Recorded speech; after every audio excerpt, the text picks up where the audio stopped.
Jean Racine. Selon la Bible hébraïque, Athalie est la fille d'Achab, roi d'Israël et de Jézabel. Elle épouse le roi de Juda, Joram, dont elle a un fils, Ojosias, qui succède à son père. Après la mort de son fils, Athalie fait mettre à mort tous les membres de la famille royale et s'empare du pouvoir. Figure féminine cruelle de l'histoire juive, dans les récits bibliques du second livre des rois et du deuxième livre des chroniques, elle incarne une royauté sanguinaire, avide de pouvoir et violente, finissant par être condamnée et tuée par le peuple juif. Racine, dramaturge du XVIIe siècle, a exploré ces thèmes dans son œuvre, révélant ainsi les conflits entre le bien et le mal au sein de l'âme humaine. L'histoire d'Athalie résonne avec des thèmes universels de pouvoir et de rédemption, influençant la littérature et l'histoire à travers les âges.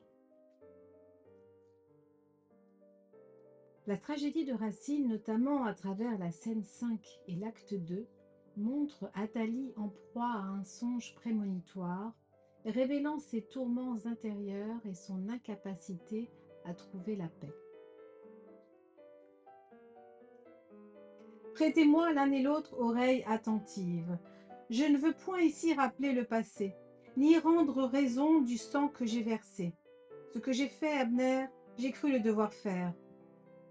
Je ne prends point pour juge un peuple téméraire, quoique son insolence ait osé publier, le ciel même a pris soin de me justifier.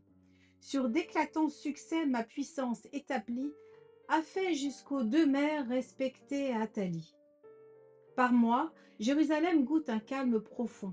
Le Jourdain ne voit plus l'Arabe vagabond, ni l'Altier philistin par d'éternels ravages, comme au temps de vos rois désolés ses rivages. Le Syrien me traite et de reine et de sœur, enfin de ma maison, le perfide oppresseur, qui devrait jusqu'à moi pousser sa barbarie, le fier Jéhu, tremble dans Samarie. De toutes parts pressé par un puissant voisin, que j'ai su soulever contre cet assassin, il me laisse en ces lieux souveraine maîtresse. Je jouissais en paix du fruit de ma sagesse, mais un trouble importun vient depuis quelques jours de mes prospérités interrompre le cours.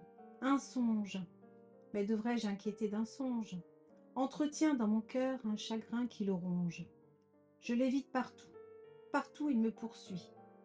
C'était pendant l'horreur d'une profonde nuit, ma mère Jézabel devant moi s'est montrée, comme un jour de sa mort pompeusement parée.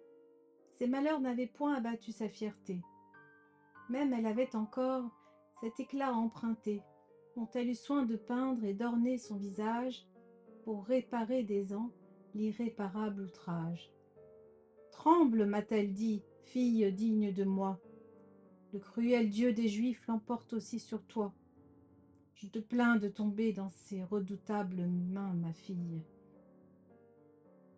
En achevant ces mots épouvantables, son ombre vers mon lit apparut se baisser.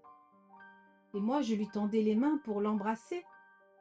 Mais je n'ai plus trouvé qu'un horrible mélange d'os et de chair meurtrie, et traîné dans la fange des lambeaux pleins de sang, et des membres affreux que des chiens dévorants se disputaient entre eux.